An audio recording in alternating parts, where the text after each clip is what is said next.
Alright y'all, the content, trigger, and spoiler warning is coming a little earlier before the usual introduction, namely because we're going to be discussing the mature topics such as sex and all things pertaining to the general region of poetry, the complexities of relationships, covering topics such as abuse of all natures, and other things that may possibly trigger you. Please feel free to exit this video or switch apps. We at BGA care about y'all's psychological, emotional, and physical well-being. For everyone else, and in the spirit of Halloween, gather round children, let me tell you a real horror story and how it connects to today's analysis. Like 5 lifetimes ago, back when I was living my absolute worst life, making all the bad decisions while doing all the bad drugs, I was involved with a slightly older gentleman. Let's call him X Factor. X Factor was a howl in the face, a Kakashi in the body, and because he was a serious actor, his pockets were as thick as that ass, and he was by far one of the most intelligent men I'd ever met. Most important, he loved cats and doted on his own like it was his baby. If you follow me on social media, then you already know that I'm a huge cat lover and like spamming y'all with pictures of my precious little baby badass Arsène Joker Lupin. So obviously his love of cats pleased my thussy greatly. On our first date, he impressed me by getting us into one of the most exclusive rooftop restaurants in Los Angeles, and if you're wondering if I slept with him on the first date like some kind of hoe, then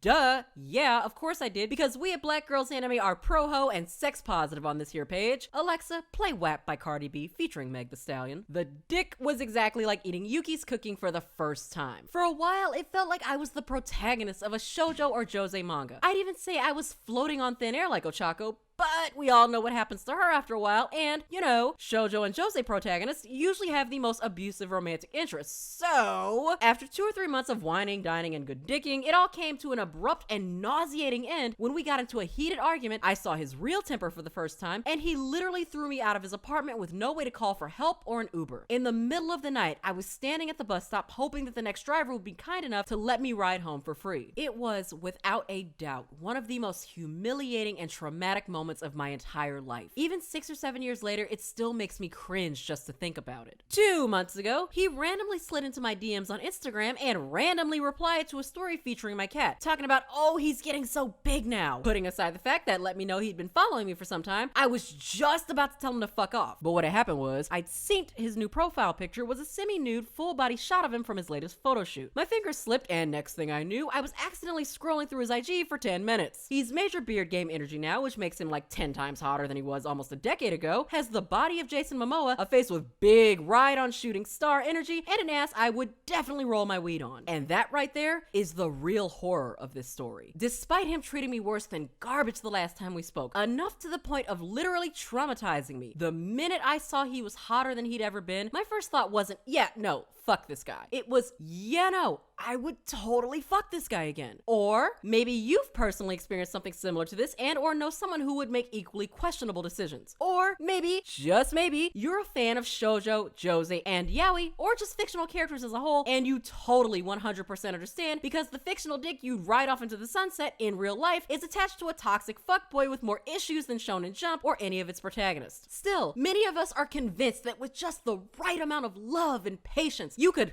suck the poison right out of his soul through his dick. But like, why though? Well, it has everything to do with the fact that along with society in general teaching us that the worst traits in romantic partners, typically men, are what we should desire, the genres of shoujo, josei, and yaoi that specifically target young girls, women, non-men, and LGBTQIA+ peoples reinforce a very, very toxic notion that if we work hard enough, then we too can change an inherently poisonous man for the better. That said, I'm Jax, your senpai with an encyclopedic knowledge of anime, manga, video games, hentai, and more, bringing you today's BGA analysis. I'll be gentle, and other lies shoujo, josei, and yaoi taught me. In my last video, Buddy Cute though, exploring the bastard boyfriend trope, I listed the 6 key traits that a male character must both possess and openly display in order for him to fit neatly beneath this otherwise messy trope. Number 1, considered by many to be the most, if not the most attractive in the series. Number 2, they are the primary romantic interest. Number 3, they are the top 1% of the wealthy elite and or hold a social position of power. Number 4, they transition from romantic interest to life partner and or fatherhood by the end of the series. Number 5, they display habitual abusive behaviors, especially towards their romantic partner, i.e. physical, sexual, financial, psychological, etc. Number 6, they themselves are victims of past abuse and trauma. I'd also like to add the caveat that when they're first introduced to the series, they have yet to acknowledge, address, or resolve the past trauma that shaped them into the people they've become. And while this is typically resolved resolved by the series' end, it usually comes at the great emotional, psychological, or even physical expense of their romantic partner. And then there are the ones who just want to go on being traumatized and toxic instead of working on themselves as people. Of course, this isn't a hard and fast list, meaning certain characters that you never expect would fall under this trope still do, even if they're genuinely considered by many to be good characters that we're supposed to be rooting for. Now, let's see how many of our favorite boys fall under this trope. I mean, it's not like this list is super long or anything. Oh my god. Yeah. Shocking, right? Well, maybe not to those of us who already know some of these characters belong on this list, but as you can see, the bastard boyfriend trope has quite the wide range of reach. Even for characters who outwardly appear to worship the ground their partner walks on, they still loudly display enough of these 6 traits, or at least some combination of them, to land them on this list. I mean, sure, some of them can in fact be considered to be redeemed by the end of the series. Kyo, Sakuya, Arima, and Inuyasha all work through their demons, no offense Inuyasha, settle down, marry, and become the epitome of the hard-working, loving husband and father. However, as I've stated earlier, their redemption came at the great toll and tax of their romantic partners who were integral in building them up to be better than they were when we first met them. And that's just one of many lies that Shojo, Josei, and Yaoi taught me about love and relationships, that we're fully expected to be the healers of our traumatized bastard boyfriends and partners. We're expected to essentially raise them, to overlook their toxic abuse and behavior because they quote-unquote had it rough in life, and because if we really love them, we should be willing to put up with anything to help them reach the best versions of themselves possible, even if they traumatize us in the process. This just so happens to correlate very strongly with yet another bed of lies that society, and particularly these 3 genres in general, will lay us down gently upon while whispering sweet nothings in our ear. The bed of lies about sex. We're shamed into not separating sex from love. We're shamed when we do separate sex from love. What's important to note, however, is that very rarely do we see Shojo, Josei, and Yaoi actively encourage the separation of love from sex in a healthy way. Y'all listen, the first time I had sex, you couldn't convince me that it wasn't going to be like every single Josei or Yaoi manga that I absorbed since my younger formative years. I thought it would be sweet, romantic, and sure, even if it hurt a little bit, I was so sure he'd whisper, "I'll be gentle." And that would be enough to soothe my heart, body, and soul as I gave myself fully over to the man I love. A few moments later. And I'm laying there totally unsatisfied thinking, this some bullshit. Lie number 1. No, his dick didn't go inside of me as easily as manga made it seem. It took 20 plus minutes before my body even let him in the front door. Lots of pushing, lots of pain. I was expecting that small tinge of pain that the Shojo and Josei and Yaoi protagonists often sigh softly over when they wake up the morning after. Lie number 2. I didn't have an orgasm. He didn't make me come with his fingers, his tongue, 2 or 3 times before we actually fucked. At least Sakuya would have. Lie number 3. We totally didn't come together and fall into the abyss of bliss. He didn't look beautiful, graceful, or even godly when he came. He just looked sweaty and constipated. Lie number 4. No, we didn't wake up together holding one another because by the time it was over, I was mad, sore, unsatisfied, disillusioned, and full of cum. I told him I'd see him the next day at school and sent him on his way home. Lie number 5. He didn't even have the compassion to ask me, "Hey, how's your body? Are you sore? Take it easy today." Like I'd seen so many of these assholes say to their partners. And don't even get me started on how easy and clean I thought anal sex would be because of Yaoi. I was completely and totally disillusioned by both first-time experiences. Like, how? How could my favorite genres of manga lie to me like that? I would find myself asking that very same question decades later after escaping my violently abusive and alcoholic ex-boyfriend. Why wasn't my love enough to fix him? Maybe if I just try harder, he'll stop treating me like this. He'll be nicer to me. I must save him.